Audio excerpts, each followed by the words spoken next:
êtes sur la chaîne du développement. Bonjour et bienvenue.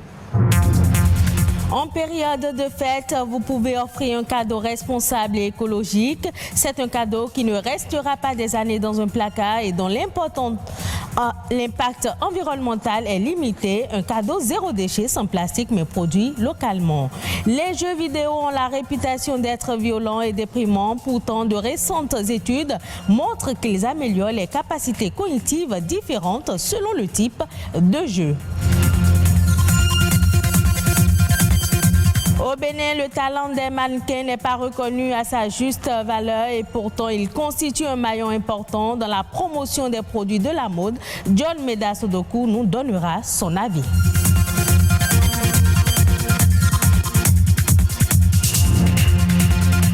Recevoir des cadeaux, ça fait toujours plaisir, n'est-ce pas? Nous sommes souvent reconnaissants de se voir offrir quelque chose. Mais chaque année, pas facile de choisir les cadeaux à offrir pour faire plaisir aux enfants et aux proches.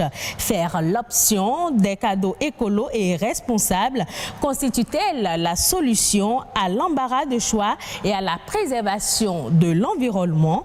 Élément de réponse dans ce reportage de Amandine Anyambossou.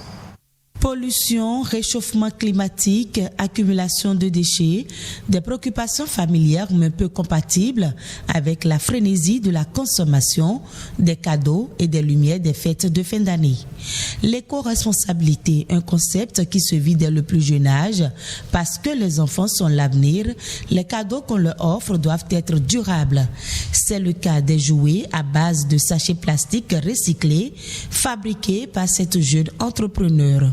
Avec l'initiative de transformer les plastiques qui sont déjà là en jouets, nous essayons donc de rendre notre cadre de vie un peu plus bien, surtout pour nos enfants qui sont en train de grandir. L'idée, c'est de faire des jouets qui ressemblent un peu au cadre de vie de l'enfant pour que l'enfant ne soit pas trop déconnecté de là où il est élevé. L'autre côté, c'est que en achetant ce genre de jouets à vos enfants, vous pouvez déjà leur initier la notion de recyclage. Orienter les choix de cadeaux vers le fait main, c'est privilégier les artisans locaux par rapport aux grosses industries.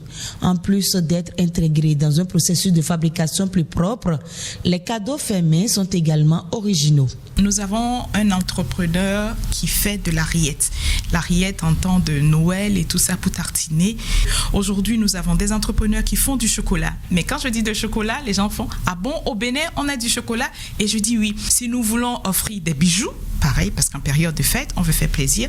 On a des bijoux faits en Afrique, faits dans plusieurs pays du monde et même au Bénin. Donc aujourd'hui, il faut que nous ouvrions un peu notre esprit et à aller à l'encontre de ce qui se fait ici, parce que je vous dis que ce qui est fait surtout ici, pour ce que nous mangeons, c'est surtout de la qualité, parce que la plupart de ces produits alimentaires sont sans additifs, sont sans conservateurs, donc évidemment, ils sont très bons pour la santé. Consommer autrement et dépenser son argent dans ces genres de cadeaux, c'est soutenir à son niveau des entreprises engagées dans une démarche plus responsable. En achetant les jouets faits à base de plastique recyclé, vous essayez déjà de contribuer à la réduction de la pollution plastique dans les rues et surtout dans les décharges de votre ville. Cadeau responsable, c'est un cadeau qui respecte l'environnement, qui respecte le milieu dans lequel il est produit, qui respecte l'économie locale. Et donc, pour moi, un cadeau responsable devrait être l'engagement de tout le monde. Offrir des cadeaux à nos enfants, aux gens qui nous entourent, notre objectif devrait d'offrir des produits faits localement et montrer que nous sommes responsables. S'il est vrai que ces solutions ne sont pas la panacée dans la lutte contre le réchauffement climatique, elles représentent l'un des leviers pour réduire l'empreinte écologique des cadeaux de fin d'année. Et pour l'emballage, un conseil, pensez aux vieux journaux que vous avez accumulés cette année.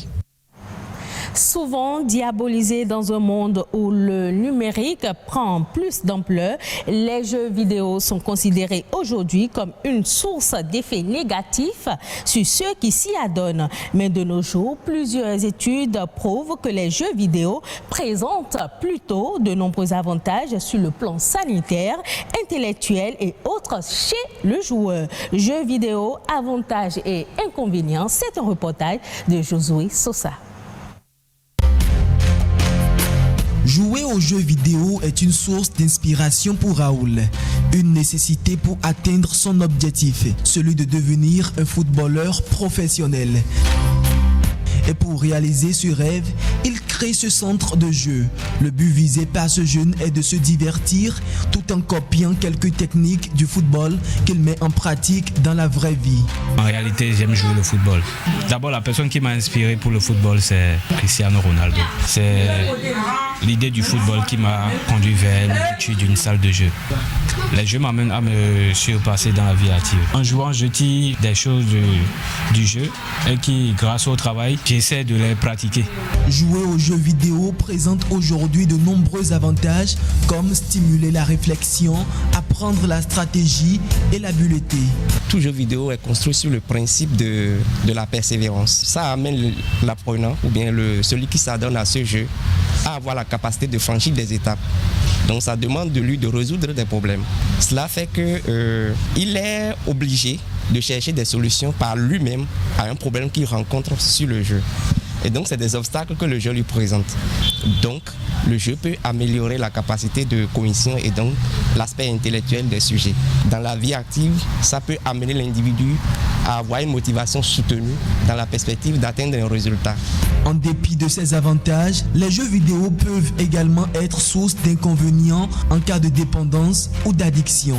Lorsque le joueur ne sait pas sélectionner les moments de distraction, ça peut concourir à d'énormes pertes de temps.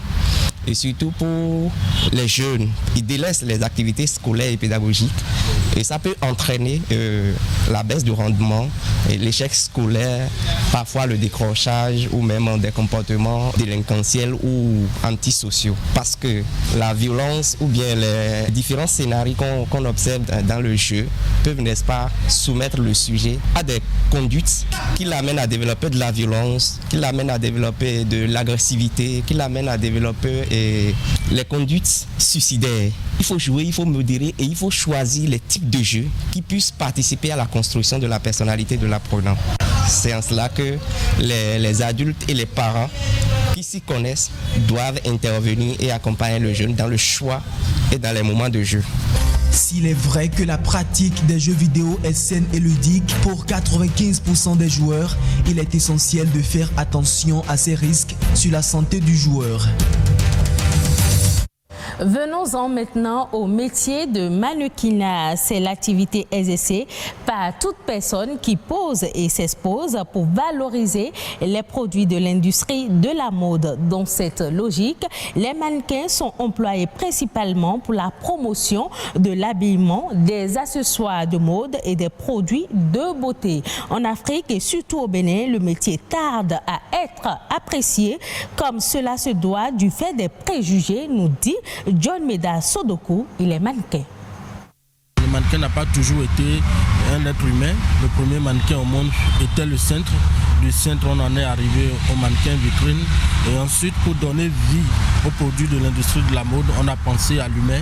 Ce qui a fait aujourd'hui que nous avons des personnes qui sont mannequins et qui sont appelés à porter ou à utiliser les produits de l'industrie de la mode pour pouvoir mieux les vendre.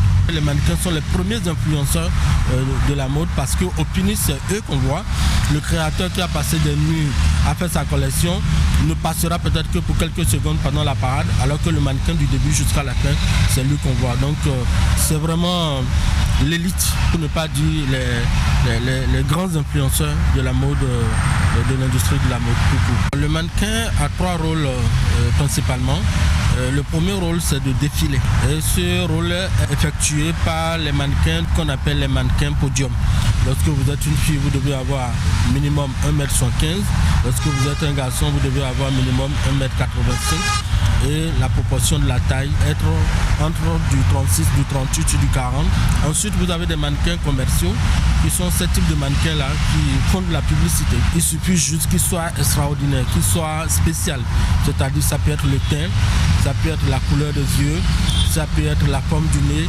Et ensuite, vous avez les mannequins artistiques. C'est des mannequins qui parfois posent à demi-nus ou sont assis sur une chaise et vous voyez des sculpteurs ou des dessinateurs en train de les dessiner ou de les sculpter. Leur poids est si grand, mais la rémunération, la considération, surtout dans nos pays, est vraiment faible Et le mannequin n'est pas encore à ça juste balai, n'est pas encore reconnu comme ça doit être en tant que personne nécessaire, indispensable pour l'épanouissement de la mode dans le monde.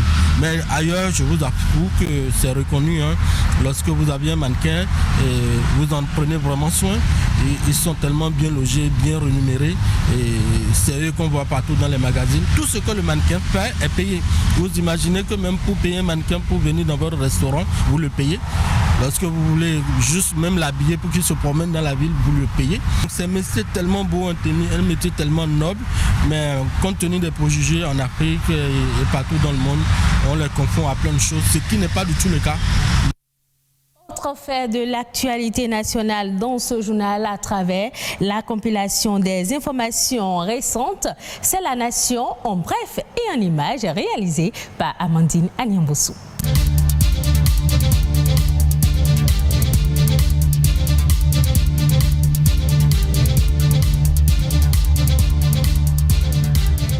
Il existe désormais au Bénin un numéro vert pour s'informer sur le fonctionnement du microcrédit à l'AFIA.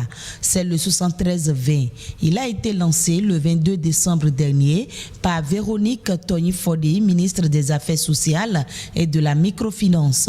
Cet outil dont la mise en service intervient 2 mois environ après le lancement du microcrédit à l'AFIA fait partie du dispositif prévu par le FNM pour faciliter la prise en charge des contraintes liées aux produits. Une occasion pour rassurer les potentiels bénéficiaires du microcrédit à l'AFIA dont les demandes n'ont pas encore été satisfaites. Selon la ministre, le gouvernement a pris des mesures pour améliorer les conditions de mise en œuvre du produit, que ce soit au niveau du réseau de distribution, des opérateurs de téléphonie mobile, que des systèmes financiers partenaires. Les acteurs culturels et sportifs pourront reprendre leurs activités dans le strict respect des gestes barrières édités dans le cadre de la lutte contre la COVID-19. Au regard de l'évolution de la situation et tenant compte de l'avis du comité technique chargé du suivi de l'évolution de la pandémie, le Conseil des ministres a marqué son accord pour la reprise des activités sportives et culturelles. Les nouvelles prescriptions sont en cohérence avec la ligne suivie par le Bénin qui a décidé de s'ajuster en fonction de l'évolution de la maladie. Cet allègement des mesures de restriction collective va impulser une reprise de certaines activités connexes à ces 2 secteurs et donc donner un nouveau souffle à l'économie. Ainsi donc, le Bénin s'ouvre davantage à une reprise normale tout en restant vigilant et en appelant à ne pas baisser la garde. D'où le rappel de la poursuite des mesures individuelles. Le ministre des Sports, Oswald Omeki, apporte des clarifications sur les nouvelles réformes dans le secteur et leurs impacts sur le mieux-vivre des sportifs et le rayonnement du sport béninois. La nouvelle réforme qui sera mise en œuvre dans les semaines à venir vise la professionnalisation du sport béninois dans toutes les disciplines. Dorénavant, tous les clubs professionnels doivent appartenir à des sociétés sportives et pour ce faire, les entreprises vont signer des conventions avec les associations sportives. Selon lui, même si l'option ou la démarche de la professionnalisation du sport vient de l'exécutif, ces modalités pratiques ont fait l'objet de larges concertations avec tous les acteurs de toutes les disciplines sportives.